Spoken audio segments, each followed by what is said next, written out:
네, 오늘, 잠깐만요. 네.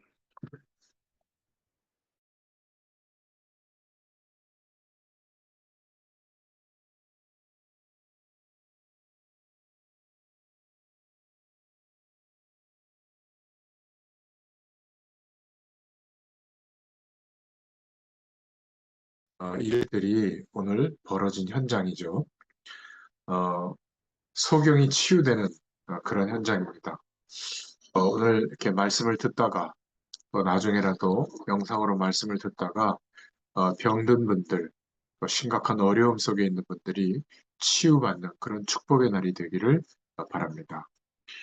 어, 또 영적인 어려움이 있는 분들, 말씀을 듣다가 치유받는 날이 되기를 바랍니다. 우리가 인생을 살아가면서 제일 힘든 순간이 아마 병에 걸렸을 때가 아닌가 싶어요. 그리고 그 병이 의사의 도움을 받아서 치료받을 수 있는 그런 병이라면 그래도 좀 괜찮은데, 아예 이렇게 소경으로 태어났다든지, 불구로 태어났다든지, 어떤 장애로 태어나는 그런 경우는 참 어렵죠. 그리고 또 우리의 노력과 힘으로 좀 만회할 수 있는 우리 인생의 문제라면 또 노력하면 되는데, 정말 해결될 수 없는 그런 큰 어려움 속에 있는 사람들도 많이 있습니다. 그런 부분을 두고 오늘 말씀을 잘 듣고 또 하나님 주시는 은혜를 받기를 바랍니다. 첫 번째로 우리가 생각해 볼 것은 우리는 조그마한 일에도 하나님이 함께 하시는 그 축복을 쏟아버리게 되는 일이 많이 있는 것 같아요. 문제가 안 되는 것도 굉장히 문제를 만들어서 문제에 빠지는 경우가 있습니다. 한두 가지, 아무리 뭐 그렇다고 해도 한두 가지 감사할 것이 분명히 있는데도 늘 불평불만하면 병들 수밖에 없죠, 사실은. 감사가 거의 없는 사람도 그렇습니다. 문제가 없지는 않지만 하나님이 우리와 함께 하신다면, 그리고 나의 그리스도로 나의 왕으로 고백될 때마다 영원한 생명의 축복이 우리에게 임하잖아요. 그렇다면 감사를 잃어버린다는 것은 좀 문제가 있죠. 그리고 어떤 사람을 만났을 때 그 사람이 좀 마음에 안 들어도 그 사람 속에 하나님의 계획이 다 있어요. 아무리 마음에 안 들어도 한두 가지는 하나님이 원하시는 뜻과 계획을 가지시고 우리에게 만남을 주신 겁니다. 그렇다면 사실은 조그만한 일인데도 하나님의 축복을 쏟아버리는 그런 상황이 있을 수 있다. 그래서 치유함을 받는 방법은 물론 이제 뭐 의사의 도움을 받는다든지 또 뭐 경제적으로 좀 도와줄 사람을 찾는다든지 그런 것도 한 방법이지만, 그래서 약간의 도움을 받을 수 있을지 몰라도 영적인 치유는 안 된다는 사실, 이거는 꼭 기억해야 됩니다. 그러니까 우리에게 있는 영적인 병이라든지 마음의 병이라든지 이런 병은 사람의 도움으로 사실 치유되기가 거의 불가능하죠. 또 어떤 사람은 그러다 보니까 너무 답답해서 귀신의 활동으로 일어나는 어떤 영적인 결과, 거기에 치중해가지고 뭐 문제가 나았다 이런 사람도 있어요. 근데 그거는 낫든 안 낫든 귀신의 활동으로 인한 영향은 굉장한 손해를 봅니다. 영매들이 많이 있죠. 어떤 능력을 행하는 사람을 찾아가거나 모성인을 찾아가서 문제를 해결받았다, 그런 분도 있는데, 틀림없이 이런 사람들은 귀신에게 영향받는 자들이기 때문에 낫든 안 낫든 귀신의 역사이기 때문에 틀림없이 손해를 보게 되어 있습니다. 우리는 하나님의 능력으로 치유를 받아야 될 줄로 믿습니다. 자, 그렇다면 육신 건강도 회복할 수 있어야죠. 우리가 자꾸 하나님의 은혜를 구하면서 육신은 하찮게 여기는데 그러면 안 됩니다. 왜냐하면 우리의 육신이 살아있을 동안에만 구원받을 기회가 주어지고요. 또 우리가 살아있을 때 하나님의 일에 쓰임받은 만큼, 또 헌신한 만큼 하늘나라 상급도 육신이 살아있을 때만 가능하기 때문에 그래요. 또 땅끝까지 이 복음이 증거되도록 하시는 하나님의 일, 세계 복음화의 축복도 육신이 살아있을 때만 할 수 있는 겁니다. 그렇죠? 영혼이 육신에서 빠져나올 때는 모든 이런 엄부가 끝나는 거죠.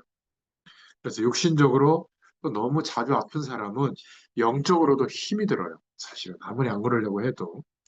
또 어떤 사람은 어릴 때부터 뭔가 남들이 모르는 그런 아픈 사람이 있거든요. 고질적인 문제라든지 뭐 영적으로 시달린다든지 그런 것은 어떤 때는 큰 기도의 제목이 되기도 하지만 그것 때문에 합쳐져서 굉장히 낭패를 보는 그런 상황이 오기도 합니다. 그러니까 하나님 앞에서 복음적으로 잘 깨달으면 오히려 그런 병들이 응답받을 기도 제목인데 대부분 힘들어하는 경우가 많죠. 그러나 기억해야 될 것은 질병에 고통당하는 것을 하나님이 좋아하는 것은 아닙니다.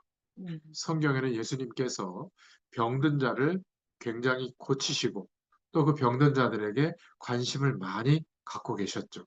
그래서 치유해 주셨어요. 전부 다. 원래 병든 것은 하나님께서 좋아하시는 것이 아닙니다. 하나님을 떠나서 산 우리의 인생이 그 결과로 온 문제들이죠.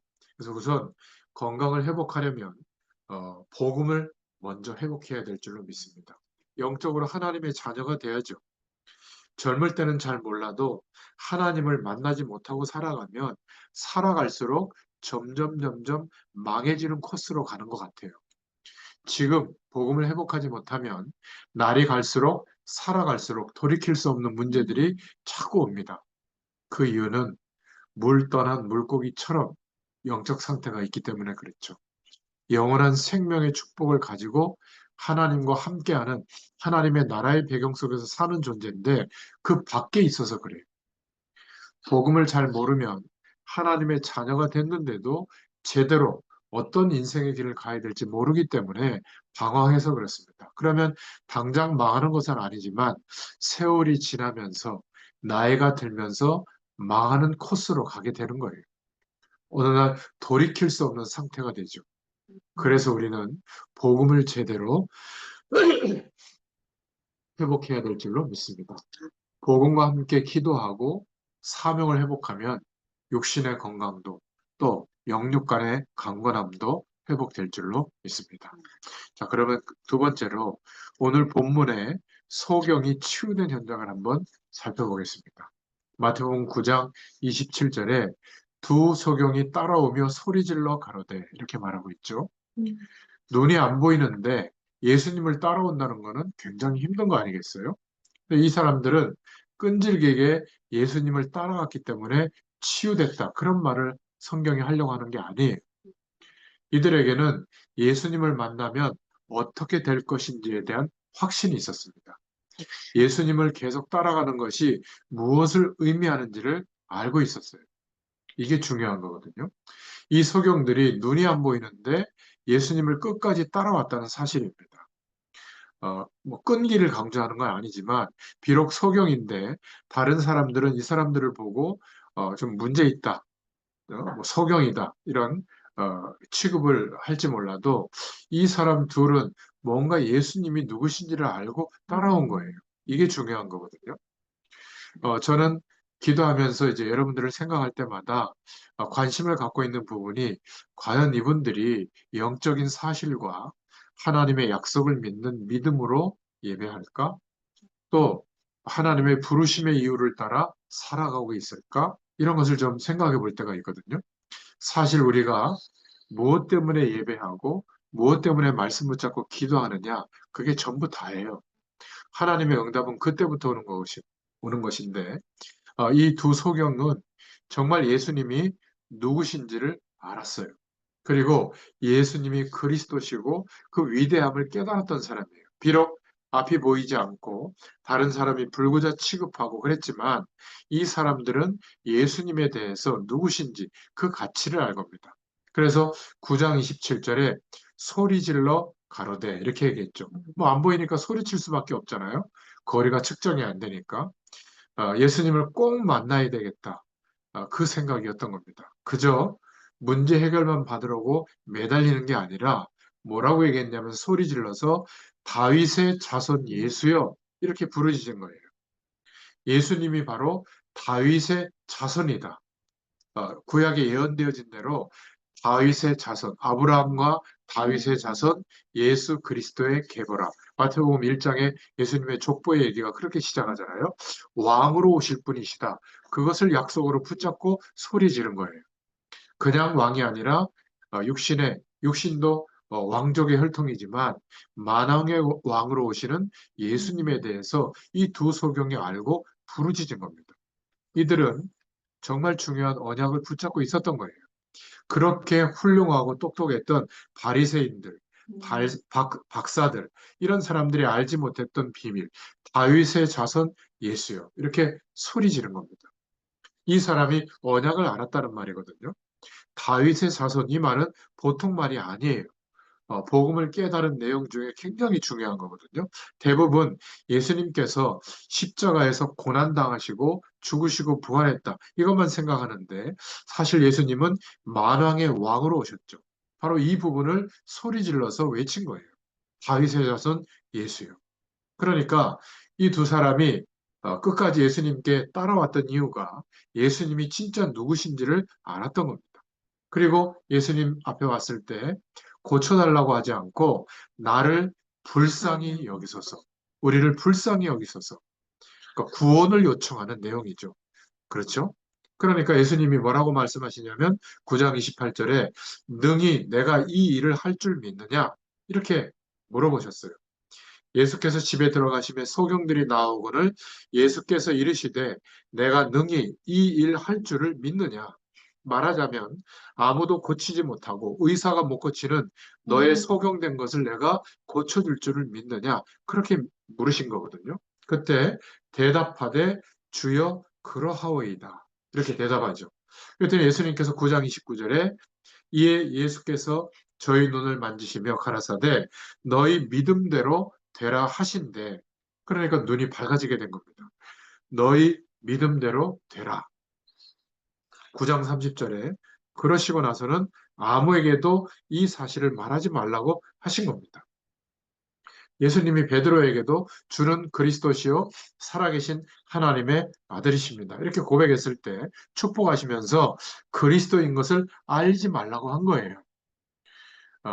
아니 말해야 될 거 아니겠어요? 기적이 일어났는데. 근데 아무에게도 말하지 말라. 왜 그러셨을까? 소경이 눈을 뜰 정도면 굉장한 기적인데, 그죠? 어, 그렇게 기다리던 예수님이 그리스도가 왔다는, 그리스도로 오셨다는 사실이 정말로 확인된다면 좋은 일도 생기지만 문제도 많이 오거든요. 그래서 왜냐하면 기득권을 갖고 있던 세력들이 그 일이 이루어지지 않도록 막 방해할 거 아니겠어요? 더 많은 사람들에게 이 복음이 증거되고 난 이후에 하나님의 시간표가 되면 예수님이 그리스도인 것을 드러나도록 하시는 것이죠. 그래서 십자가에서 죽으시고 부활하시고 난 뒤에 그때는 당신이 그리스도인 것을 굉장히 사실적으로 증언하셨잖아요. 그러니까 제대로 그리스도인 것도 모르고 소경이 눈 떴다는 소식만 듣고 사람들이 몰릴까 봐. 마치 마태복음 5장에도 보면 어, 귀신 들린다, 병든 자 이런 각종 병든 자들을 예수님이 치유했다는 소리를 듣고 많은 무리들이 예수님을 쫓았거든요. 그때 예수님은 그 무리에서 떠나서 산 위에 올라가 앉으시니 그랬잖아요. 그때 제자들이 나온 겁니다. 많은 무리들이 예수님이 그리스도인 것을 듣고 받아들임으로 천국 배경에 대해서, 천국이 임한 새로운 시대가 임한 것에 대해서 관심을 가져야 되는데 육신적인 문제만 해결받으려고 거기에만 집중될까 봐 아직 말하지 마라. 아무에게도 말하지 마라. 그렇게 말씀하신 거예요. 진짜 예수님이 그리스도인 것을 말하지 말라. 그런 의미가 아니죠. 네가 눈 뜬 거, 그것 때문에 사람들이 현혹될까 봐 걱정스럽구나. 그거 말하지 마라. 그렇게 얘기한 거예요. 자, 그러면 세 번째로 어째서 의학적으로 불가능한 일이 일어나게 됐을까? 오늘 하나님의 약속으로 붙잡을 수 있기를 바랍니다. 하나님의 말씀의 언약이 성취되는 곳마다 성경을 보세요. 다 하나님의 기적이 일어났습니다. 그렇죠?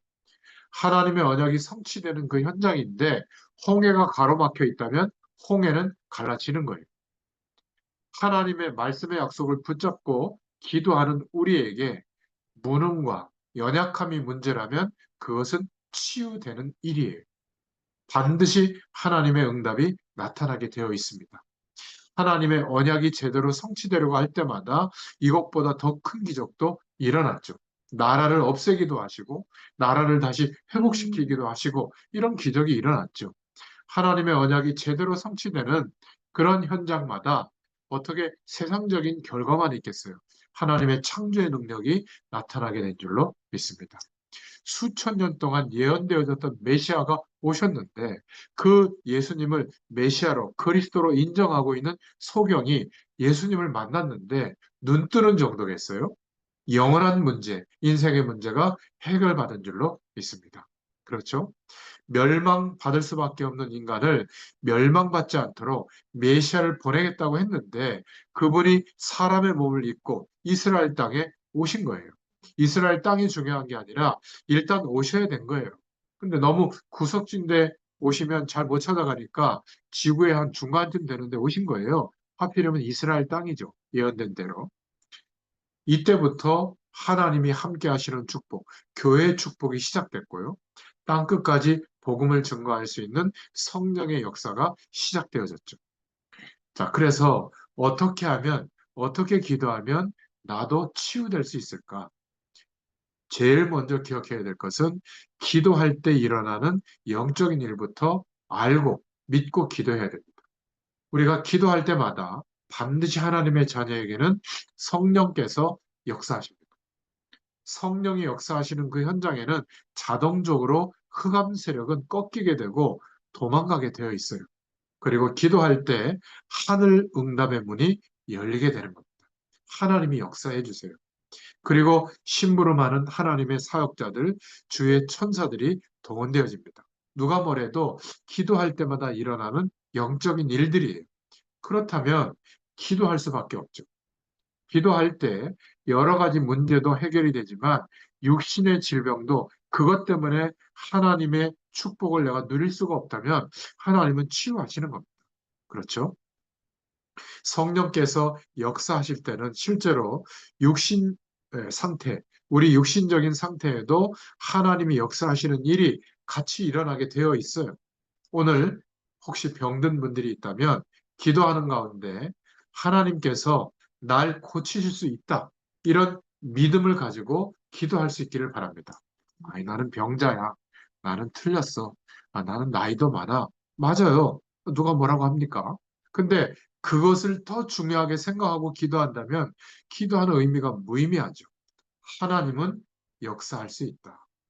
믿음이 생길 때 성령의 역사는 하나님을 모르는 의사분들이 이해할 수 없는 일들이 일어나는 거예요. 소경이 눈 열리기 전에 이미 예수님이 누구신지를 알고 있었고 믿고 있었던 겁니다. 영적인 문제가 해결되어졌죠. 그러나 예수님을 찾아오기 전에 이미 그러한 부분들이 치유된 겁니다. 예수님을 찾아왔을 때는 육신의 문제가 해결된 거죠. 내가 이분을 만나면 나을 것이다. 비록 소경이지만 이분을 따라가면 내가 인생의 가장 중요한 응답이 올 것이다. 바로 이분이 다윗의 자손으로 오신 만왕의 왕이시다. 이거를 확신하고 있었던 거예요. 우리에게 육신의 치유도 중요하지만 영원한 생명을 얻는 하나님의 자녀가 되는 영적인 치유는 더 중요한 것을 기억하시길 바랍니다. 이 사람이 만약 소경들이 눈이 안 열렸다 할지라도 이 사람들은 굉장한 답을 벌써 얻은 거죠. 그렇죠? 저 여러분들에게 이번 한 주일 동안에도 말씀을 생각하시면서 영육간에 치유되는 하나님의 축복이 있기를 예수님의 이름으로 축원합니다. 저 여러분의 집에, 직장에, 환경에 하나님의 능력이 나타나서 치유되는 역사가 있기를 예수님의 이름으로 축원합니다. 기도하겠습니다. 하나님 감사드립니다. 오늘 치유되는 날이 되게 하여 주시옵소서. 육신의 병도 치유되게 하여 주옵소서. 그래서 새 힘을 얻는 날이 되게 해주시고 예수님의 이름으로 모든 질병이 떠나가는 역사가 있게 하여 주옵소서. 예수님의 이름으로 우리의 연약이 떠나가게 해주시고 예수님의 이름으로 모든 저주의 배경이 떠나가게 하여 주옵소서. 예수님의 이름으로 역사하는 악한 귀신의 세력들이 떠나가게 하여 주옵소서. 예수님의 이름으로 주의 성령께서 주의 백성들을 다스려 주시옵소서. 예수님의 이름으로 감사하며 기도드렸습니다. 아멘. 할렐루야. 감사합니다. 감사합니다. 잠깐만, 아이씨, 하면 어떡해.